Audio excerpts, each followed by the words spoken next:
Ayan, for today's video, mag-unbox tayo ng ating in-order na water pump sa ating sa online shop. Ayan, medyo nakakatakot nga kasi yung umorder sa mga online shop kapag ganito mga medyo high value item kasi medyo syempre hindi naman biro din ang presyo. Ayan. Bali, dito lang ako sa online bumili para medyo makamura kasi hamak na mas mura sa online shop kaysa sa mga booth dito sa ating lugar. Ayan. Tsaka medyo maganda na rin kasi yung pinili natin na brand na may tatak na kasi ito, Lotus yung tatak niya. Ang Lotus naman alam naman natin sa Pilipinas at medyo may pangalan na rin siya. Ayan. Kaya naisip ko na ito na ang bilhin. At na open box ko na nga siya at i-test ko muna siya kung okay ba yung motor niya. Maanda ba siya o tahimik ba siya. Siyempre ating nasa kwarto man naman siya at napakatahimik ng kanyang makina. Kaya goods na goods yung ating pagkakabili sa ating online shop. Ito gagamitin natin para sa ating Jetmatic.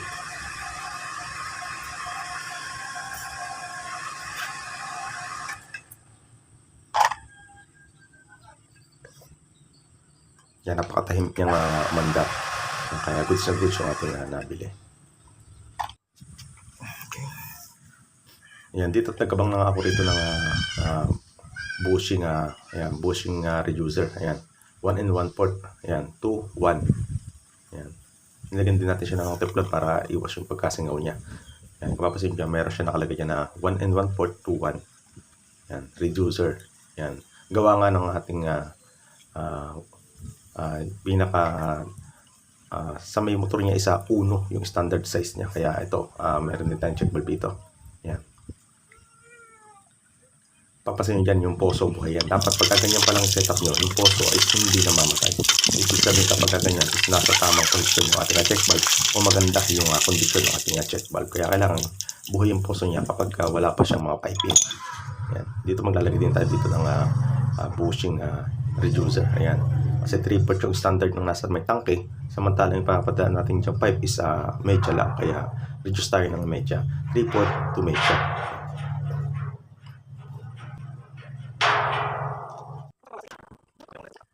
Dito sa water pressure natin, nag-reduce din tayo dyan.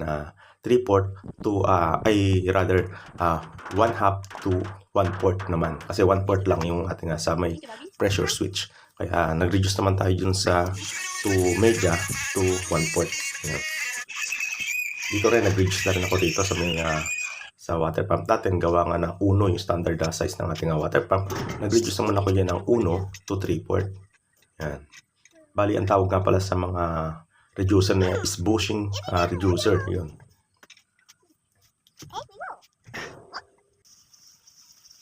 Bali, male to female kasi yung ating reducer. Ayan, tsaka kalaglagay tayo dyan ng male adapter. Ayan, 3-port na yan. Pero yung papunta sa yung poso, papunta dyan sa ating water pump isa 1 inches. Pero yung paglabas niya isa 3-port na siya. Granny, hi. Hi guys, kauna. Yan ang ating helper. Hi guys, kauna. Hi guys. Hi Ayan, guys. kung papansin nyo nga dyan, yung pinakalikod ng tangke. Ayan, sobra kupi.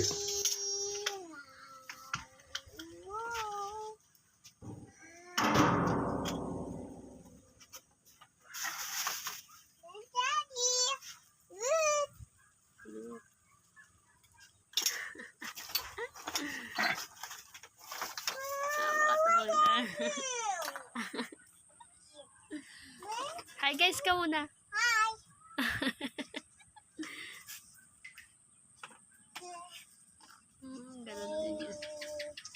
Sa pagkateflon, kailangan clockwise yung pag-ikot ng ating teflon para hindi siya matanggal kapag inilalagay na natin siya sa lalagyan niya. Yan. Kumbaga nakasunod yung nakaayon yung kanyang teflon na kailangan clockwise yung lagyan natin ng teflon. Okay na, Daddy.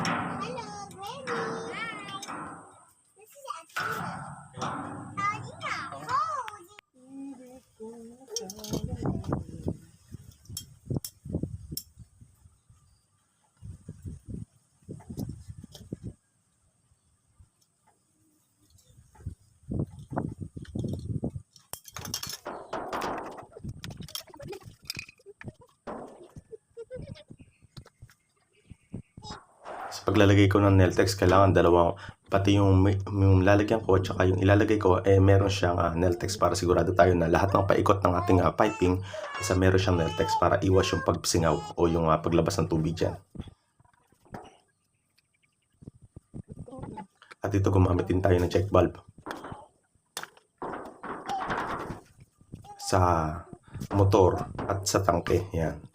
Bukod sa may check valve tayo sa may baba ng poso, yung pinaka-source natin, naglagay din tayo ng check valve dito sa may tangke, papunta dito sa motor. Para kung sakali, maiwasan natin yung pagkakupit ng ating motor. Gawa nga kapag walang check valve dyan, hihigupin ng ating makina yung pressure papunta dun sa may tangke. At doon nagkakaroon ng pagkupit ng ating tangke. Kaya naglalagay ako dyan ng check valve. Pero soon, lalagyan ko pa ng maliit na butas yung ating check valve para may pumupusit-sit na napakahinang tubig dyan para pag-prime para sa ating water pump in case naman matuyo yung ating main source natin. Yan, para mag-automatic prime siya yung ating jet pump. Kaya lalagyan ko siya ng maliit na butas yung ating check valve para ma-prime niya ng maganda yung ating motor. Yung maliit lang siya, siguro mas malaki lang siya ng konti sa karayom.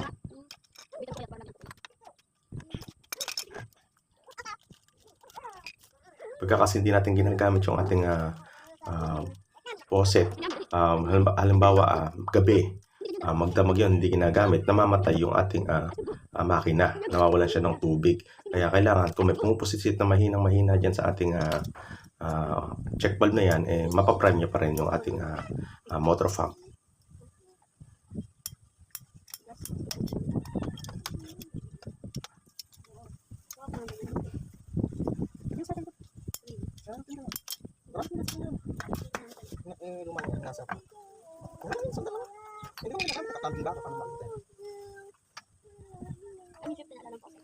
Basta nasa itamang lalagyan ko, di mawala yan.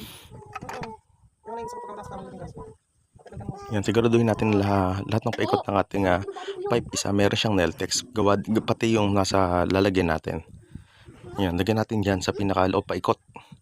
Yan, daliri na nga lang ginagamit ko at natatanggal din naman kasi sa kamay yan. Kaya kailangan lang sigurado tayo na paikot ng ating piping meron siyang Neltex o pandikit. Yan, ito yung ating tangkeng ilalagay. Kung papansin nyo nga dyan, sobrang upi niya. Kaya sinubukan ko nga siyang iunat gamit yung ating panali na to para lang kung baka sakali ka ako na magkaroon siya ng pressure, bumalik siya sa dati. Pero kahit anong gawin ko rito na paghigpit o halos maputol lang nga yung ating tali rito, talagang hindi niya kayang ayan, papansin talaga sagad na sagad ko na yan, pero hindi niya pa rin kayang ibalik sa dati yung ating tangke. Yan, gumamit din ako ng sanction dyan o para lang siya umunat, pero hindi niya pa rin nagawa.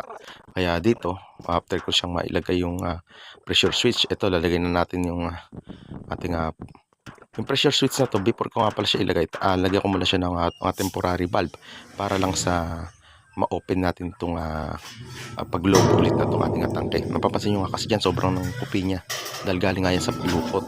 Yan, kaya minabuti ko na maglagay tayo ng check valve dun sa ating tangke sa motor. Yan, hinigop niya kasi yung laman ng ating tangke, kaya nakupi siya. Yan. Kaya ito, instead na ibebenta na lang, binigay na lang sa atin ng ating kumpare para tayo naman ang gagawa ng paraan dyan. Kasi yun, napakalaki na kanyang kupi. At ito na nga yung ating ginawa. Ayan, nilagyan ko muna siyang temporary valve. Yan yung mga faucet muna para sa ating mga butas. Gawa nga na i-high pressure ko siya. Hindi ko muna siya lalagyan ng automatic pressure switch. Yan, i-high pressure ko muna siya. Ayan, papasin nyo may tubig na nga siya. Ayan. Kaya papandarin lang muna natin yung motor ng sagad. Siguro nasa 60 PSI ang gagawin natin dito. Ito o aabot ng 60 to 70 PSI para lang lumubo ulit yung ating tangke. Ayan, kung papasin nyo nga dyan, unti-unti na nga lumulubo yung ating tangke. Ayan.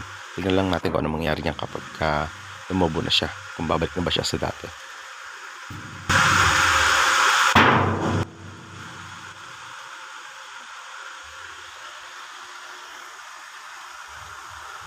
Ayan, kung papasin nyo, unti-unti nga siya lumulubog. Ayan, pumuputok siya.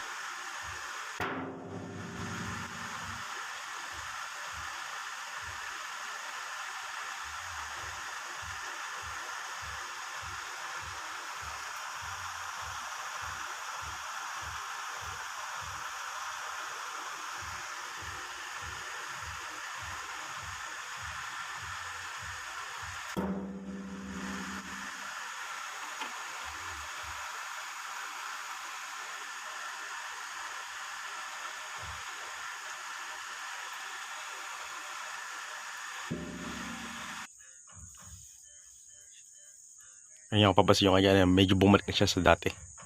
Yan.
Ito tapos na yung installation ng ating jet pump. Ayan.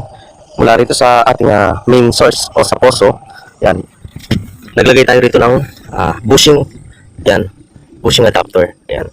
Mula ito kasi isa standard ng size ng ating poso is 1-in-1 port.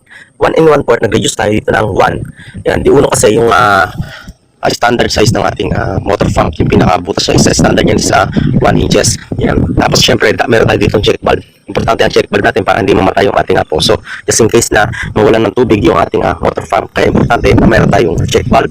Syempre, importante na may patente. Ayan. Ito, ayusin pa natin to. O temporary muna. Ganyan po muna siya. Pero ito, i-drop natin siya rito. Para hindi siya maapakan. Ayan. Nandito sa ating jet pump. Ayan. Meron tayo dito in-open. Yan. Dito tayo magka-frame kung sakali mawalan ng tubig yung ating motor pump. Dito tayo para hindi na tayo nagbubukas sa part na to. Naglagay na lang ako dito ng open na ball valve. Para pag in-open na lang natin siya, dito natin siya lalagyan ng tubig. Sarado, kakasapunta na ulit siya sa ating tangke. Yan, meron din tayo dito check valve. Importante din na meron check valve dito. Kasi para in case na mawalan ng tubig ito, kasi ito galing to sa lukot. Kaya kasi may lukot siya itong pinakatangke natin. May lukot yan. Galing ito sa lukot. Kuping-kupi yan. Na ayos na lang natin. Gawa nga nung pinatakbo natin itong makina. Bumalik ulit siya sa kanyang dating tsura. Yan. Galing siya sa pagkalukot. Kaya importante na meron tayo dito check valve. Para sa hindi na mahigop yung laman na ito sakali. Para hindi siya magkaroon ng paghigop. Yan. Then dito sa ating linya, yan, mula sa ating main source, may ito pinaka main valve natin. Meron tayo dito gate o yung ating breaker. Importante na meron tayo dito mga ball valve na nakaabang para in case na magkaroon ng sira yung ating gripo, meron tayong main. Pero dito, meron din tayo dito mga ball valve na nilagay just in case dito papunta to sa CR, papunta ito sa ating lababo. Ito naman sa labas, meron tayong kanya-kanyang breaker o ball valve. Yan, pinaka-check valve niya yan. In case na magkaroon ng sira yung ating source papunta CR, ito lang yung kakat natin na linya. Yan, dito naman sa isang linya para sa ating labas. Yan, nasa labas, sa may sa lababo, then sa CR. Yan. Dito sa ating switch na to, automatic pressure switch natin, naglagay lang ako dito ng bali 45 PSI. Then under siya, mapupuno siya ng 45 PSI, mamatay naman, under naman siya ng 15 PSI. Yan, ganun na setup natin para hindi ganun kalakas yung pressure ng ating tubig, para iwas din tayo sa pagputok ng ating mga PVC pipe. Yan, ganun lang guys, and thanks for watching.